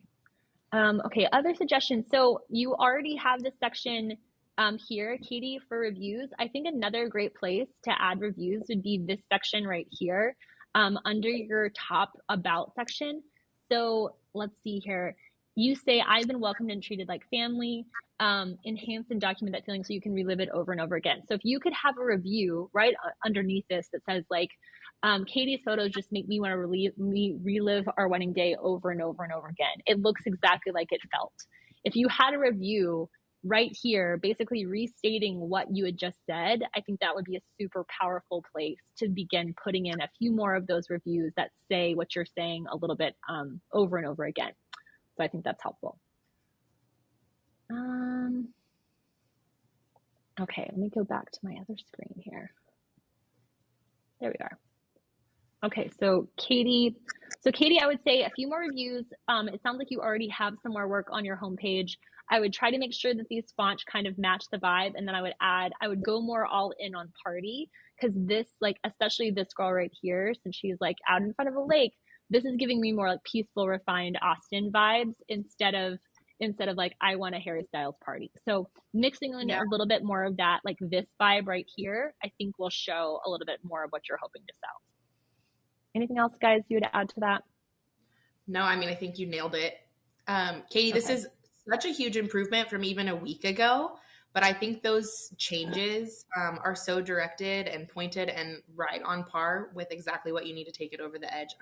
We muted ourselves and we were back here saying how proud we are of you because, even a year ago, we couldn't have expected to see you shining this brightly. So we're excited to see the changes you make on top of this. Yeah. I think that Katie, like this immediate impact is so good. Like this, like first landing moment, I was just like, oh, hell yes. And so I think that is what I would say is this is the most important part, but just make sure you're carrying that same vibe that you're setting here throughout the rest of the site. So it feels like, oh, this is all telling that same story. So I hope that makes sense. Okay, awesome. Let's see here. So I think next I have Jennifer. Okay, let me just see here. Jennifer Nolan. Okay, so Jennifer, I think, was in our Glowchella class. Yes. Jennifer, are you in here? Jennifer, I'm trying to remember all of the feedback that I gave you last time. But I loved this first moment. I think we talked about scale last time of wanting to make sure that your scale felt like an immediate grab. And this to me is like, boom, like I instantly was drawn into it. The images were really set apart. It had like such a good above the fold moment. I thought this would like feels like $1 million. So I love that. This, I feel like you immediately want to scroll down and see more. So I thought that was really, really great. Captivating, intimate, memorable, crafting a love story with elegance and authenticity. Now, like, this is the only thing I would say, Jennifer, like this to me is the kind of stuff that we're probably going to see shifting in the industry in this next year, because these are a lot of words that a lot of photographers say, right? Intimate, elegance, authenticity, love story. And so I would just say, is there something else that you can say here that is more powerful that they're not going to read on a bunch of other photographer sites? I think like you could even just say captivating, intimate, and memorable, and it might be more powerful than them reading like these other things that are a little bit more buzzwordy than just a simple sentence. So I would say that would be a little bit easier than just making sure that they're reading something different than what they're reading everywhere else. And so I think that's one of the things I'm just trying to encourage more people to do is like, I make this sort of wedding for this sort of person. With Lauren's, it was just like iconic imagery, editorial style, something simple that gets to the point and keeping it short. So this was one of the things that I was noticing, Jennifer, is that this right here does not pass our scan test. And so once you get to this section right here, where it's like, here's kind of a block of text, and then this is kind of a block of text right here. So this is a pretty simple fix. I would just say maybe have a paragraph break or two in here, and you pull out something to put this into another paragraph, or make it a larger headline or something like that, or break it into two sections. You could have an image of you with just part of this paragraph, and then another image with the second part of the paragraph that just breaks it up instead of it being a longer thing for people to read. I would imagine that your SEO is doing well because you have really good keywording on the site. So you'll have to let me know in the chat how that's going. And then this right here, I think, stop looking in book, Jennifer. I want to see that in this larger fonts right here. So I think having your reviews be the thing that's scannable, or actually this right here. Jennifer is the best photographer I've ever worked with. That should be a headline right here, because that's more important than this couple's name. So putting that in this big font so that it really stands out. And then again, right here, how can you pull out a headline or something here so that it really pops off and it's scannable, so that people are able to get an idea of what you're saying without just reading the whole block of text. And then the other thing I would say is that this image right here, having these kind of like smaller images, is one of the things that we're seeing really change a lot in 2024 as screens are getting so much bigger. So I would say like go ahead and scale up your images and allow them to really take up a whole section, instead of it being a smaller image that's the same size as the text. And so let's see if I can find an example. So here on this Meet Lauren section, there's a big image of her and then just like a headline of text, and there's all the space that's kind of something that we're seeing people move towards as they're updating their websites, is just bigger scale. Okay, and then explore my recent work. Yeah, this is great. So yeah, I mean, I really like this section where it has the different places. I wonder though if this is going to get as much clicks as it might if these were just all big images like this one, because my eye just instantly goes to her and I see this, but I don't see these full images quite as much. So I would almost pull these 4 out, put them underneath this, and like give that a lot of room to breathe, because this is where you really want people to see your work and you want it to not be super small. And we've seen these gorgeous big images up here, and I kind of want these to be more along that scale. So I think that that's one of the things that I would shift. So I think those are kind of the major things. One other thing that I noticed is that I don't see any of this color palette until I get to here on the site. So it kind of felt like this like fun surprise in some way. But is there a place where you could maybe incorporate some of that somewhere else, like maybe in this our services section? If you're going to have this color, then I would just try to put it somewhere else as well, so it feels really cohesive and doesn't feel like it's kind of all on its own there in the footer. But I think this whole section just feels like $1 million. I think your work is absolutely stunning. I love this image of you. I feel like it's just like super on brand and like subtly sexy but warm. And I love like you have your social proof right here. So I think making just a few of those edits, bigger images. Don't miss a chance to put an image anywhere. So if you maybe add an image to our services section, I think that's what I would just say is probably more work, bigger work, and making sure that you have those kind of big headlines so that people can break up your text. Does that make sense? How are we doing, guys? Okay. Amazing. It makes sense. It's so good. This is like, yeah, it's so good. This is what we came for. People, you guys are so lucky. I'll tell you, I did not put my URL in here. And I couldn't agree more about bringing some of that really beautiful terracotta color up. I remember when Jen, when you launched your website, I was like, the color though, it's so good and so unexpected and special. I could not agree more with that one. Well, really all of it, but that's the one for me.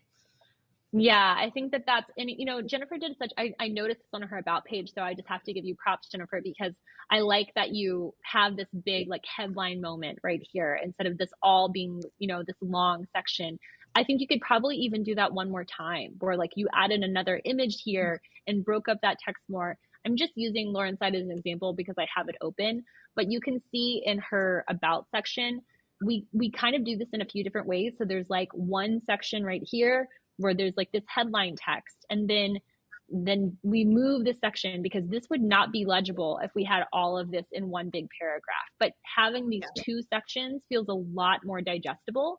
And then you have this little break right here so that you can have this little break in the middle of the paragraph. So that I think helps a lot. And then you have a visual break right here where you don't have to read anything right here. There's just a big quote.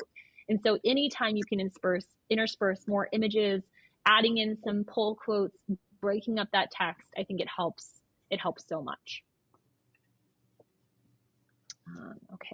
Okay, so Jana, what I loved about your site is that I instantly was like, this is so different than anything else that I had seen. And do you guys see that because you can't see this image, it just makes you instantly want to scroll down? I loved that. And so I love that. I thought it was really cool. I thought this navigation is super unusual and interesting. And Jana, I just want to tell you right now, all I want is for there to be like 5 more scrolls of this images collaging. I was not ready for it to end right here. I wanted to like keep scrolling and seeing more images load in collage style like this because I thought that was just so cool. And then I was like, oh, that's all. Okay. So I think I would just bring this down and keep this going because that was just such a really cool experience, and then move into this section and this section. So I love that. And I think that might be more effective because now everything is a collage right here. It feels my eye is like, okay, there's a lot happening once I have it with the text. Whereas like if you had all the collaging here and then one big image alongside this text that maybe is rotating, that I think would be more effective. Whereas this is kind of fighting for my eye just a little bit. So a few things I love about this. I really like that your fonts are super legible and it passes the scan scan text, not the scam test, but the scan test. I see this, I see this, I see, oh, and then here's the thing that I was like, oh, okay, Jana, pick out your most important phrase from here and put it in this larger text right here. So that really they're seeing part of that review backing up that what you're selling right here. So definitely think that would be effective. And then this was the only section that didn't feel as on brand as the rest of the site. So like this feels like a slightly different site to me than this. And so I tend to think that it's mostly that there's a lot of boxes going on when you scroll to here. So you get like these images, this button, these squares, these buttons. There's a lot of options that you're seeing right at the beginning. So I think I would probably just make this like a little 1, 2, 3 section, or kind of like bullet points next to a big image. And I would try to give people kind of fewer boxes to choose from at that same time. And then the same thing here, you have explore weddings and portraits. Here you have explore weddings and portraits. And so I think I would just vary this call to action, because you have kind of the same call to action twice in a row that people can see at the same time. So giving people kind of a different way to explore. Maybe this time you have a wedding image and a portrait image, and it's a cool mouse over. On KT's site, we have a cool, if my internet will load it. We have this like cool mouse over section where people can like mouse over to the weddings and the portraits. So maybe you do like an overlay or something like that, where there's a different way to experience the same call to action right here. And then the same thing here. This could just be your big scannable text. And then lastly, I would say like, I would look at your analytics and data from your site, but I would guess that this join the email list is not proving effective for you. I could be wrong, so please correct me if I'm wrong, but I would say make this a stronger call to action than just join the email list, or even just remove it from right here and put it in your footer or something like that, because this is the last thing people are seeing on your page. And so generally you want your last thing to be a call to action that takes them somewhere else within your site, or to like booking information.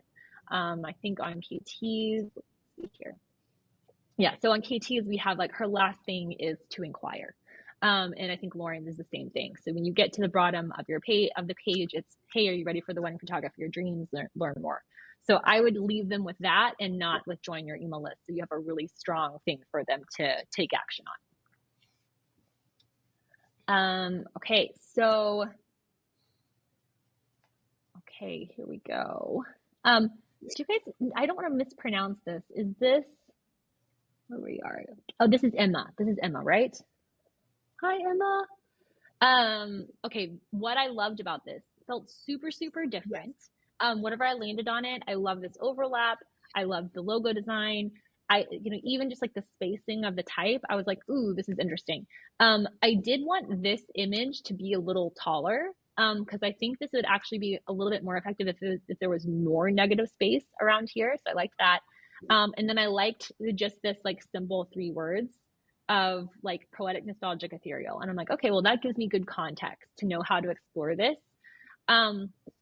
I have mixed feelings about this overlap, because I kind of feel like there's a lot happening right here, because you have the background color and you have the overlap and you have the 2 images that kind of have like a decent amount going on. So I would say if you're going to do this overlap, maybe see if you can find images that have even more negative space, so that it feels like there's plenty of room for these images to overlap. So if you can pick an image that has really a good amount of negative space on either side, I think that might help that just not feel busy compared to this that just feels so incredible and open.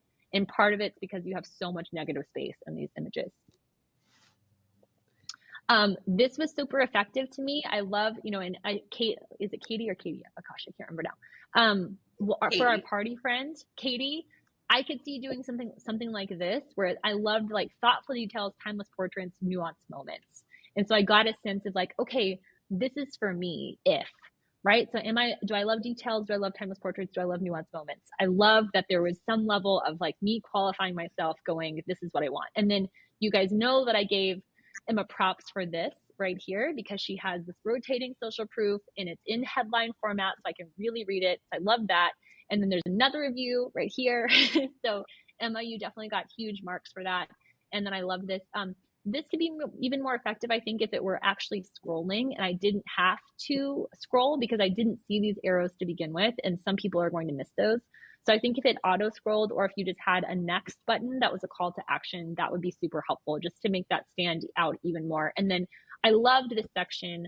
Again, I just love all the negative space between it. I love the background image. It feels, like you said up here, nostalgic and ethereal. I love how on brand that I feel like I just get a sense of the brand. Now, this is the only thing, Emma, that I was like, I don't know, this is not in line with how incredible and high impact everything else is.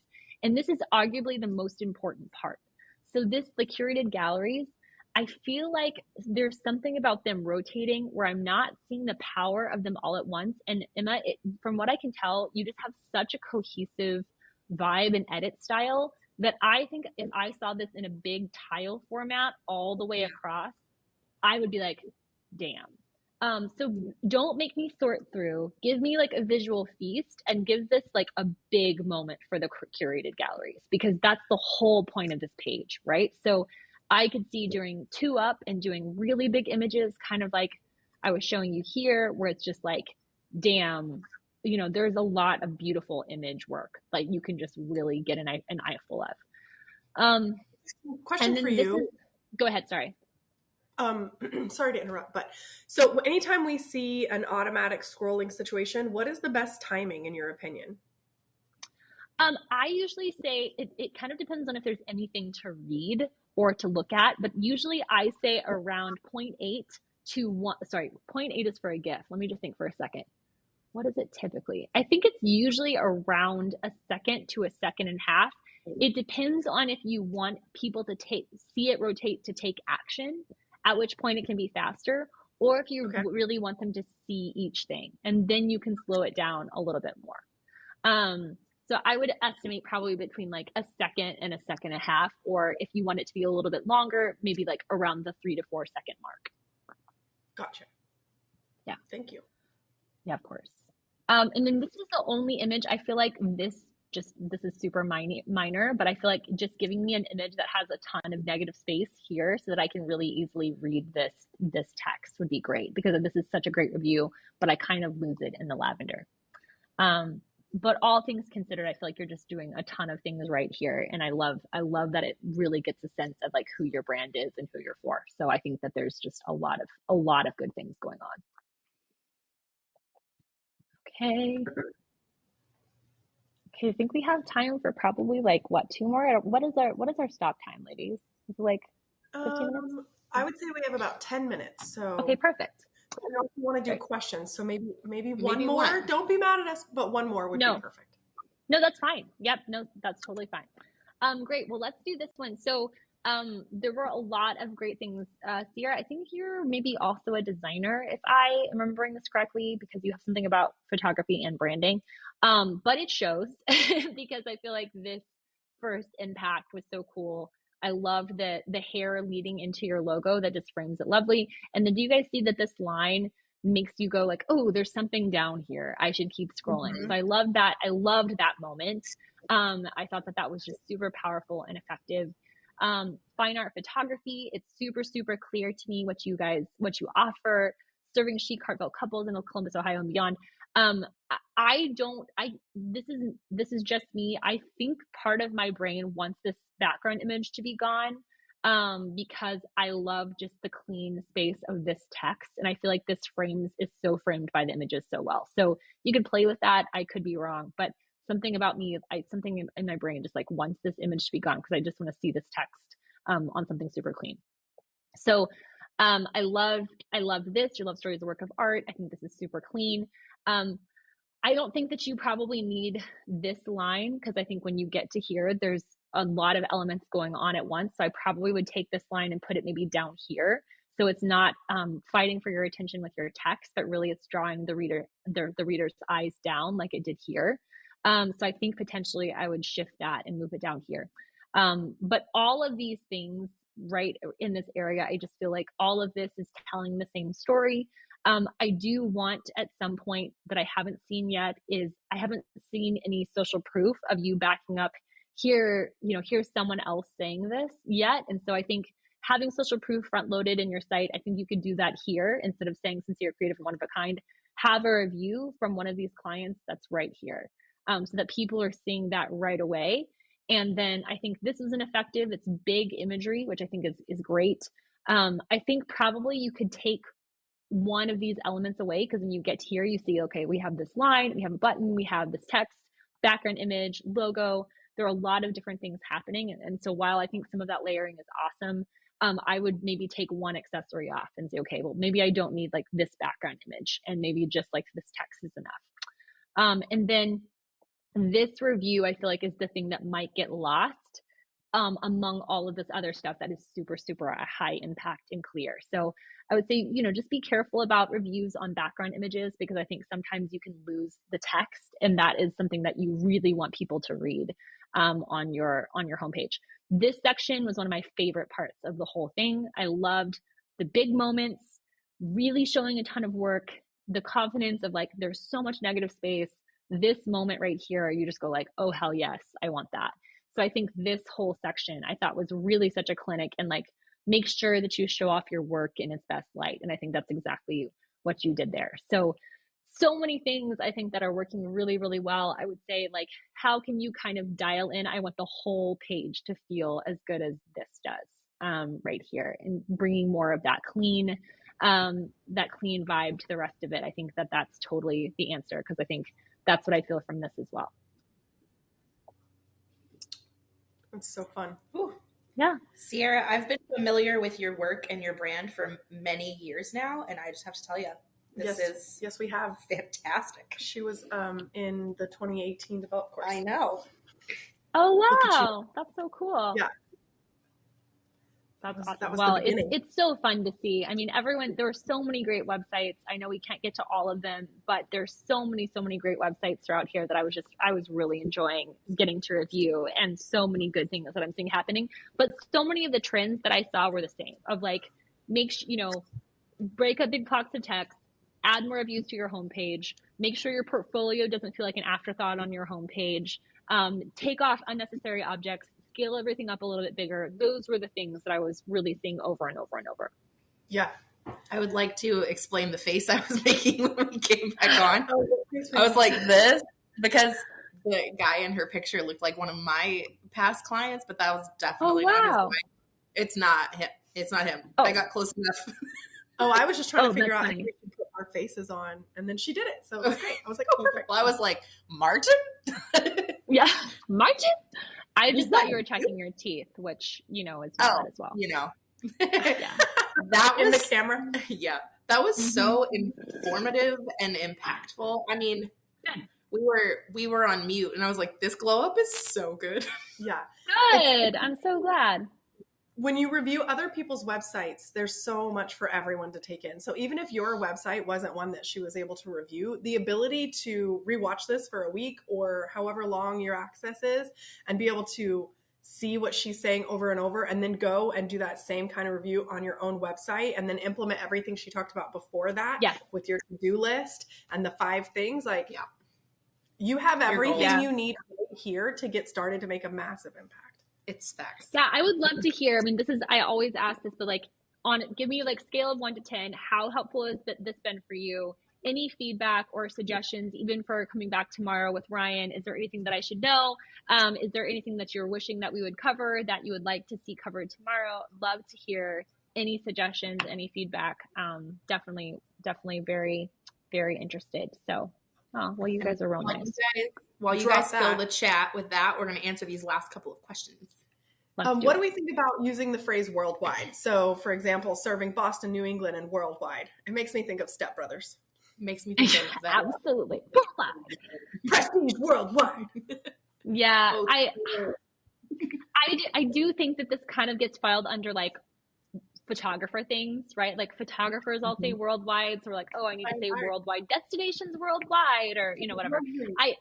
I think you can just say like in destinations or destination weddings on your website. I don't think you have to add worldwide. You know, but willing to travel. Like there are different ways of saying this. I don't think it's like a pet peeve, but I would just say like anytime we're using language that everyone else is using, it's worth thinking like, should I be using this, or is there another more clear way to say this? Yeah. Katie wants to know how long home pages should be, and can they be long? Is that fine?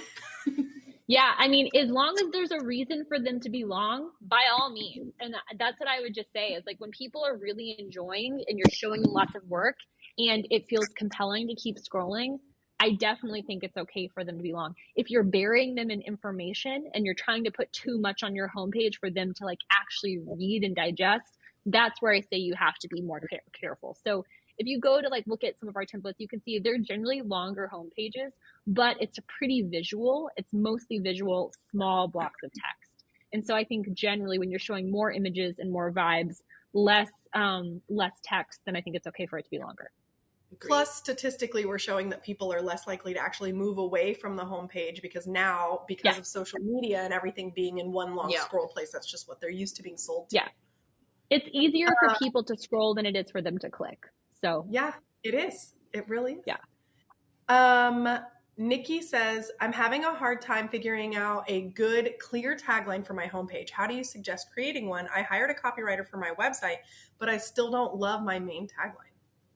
Yeah, so one of the most underrated copywriting hacks that exists is using your customers' words back to them. So for example, when it came to writing the Tonic site shop tagline, someone used the phrase marketing toolkit. And so that's something I was just looking at it this past week. And so I was like, oh, that's such a good phrase. People, more than one person has said that. I'm going to put that in our copy because that's how people are actually describing us. And so if you use the attract and repel guide that we put in the chat earlier, you're going to start getting a synthesis of like, these are the things that people are saying. And I would take your voice of your customer and say it back to them. There was someone in the website that said their phrase was true to color. And I'm not sure if you're in the chat right now, but one of the phrases was like, oh, this is true to color photography. And my feedback was like, I don't know that a bride knows enough to know even what that means, to know like that's what she's looking for. She just wants photos that feel real, right? So she wants photos that felt like it felt or that look like it felt. So if you're marketing true to color, you're not marketing how your customer is actually talking about your work. You're marketing how you talk about your work. So my biggest advice is like, even giving to a copywriter, here's everything that my customers have said. Can you help synthesize this into a tagline? Then it ensures that you end up with something that really reflects what your business actually is.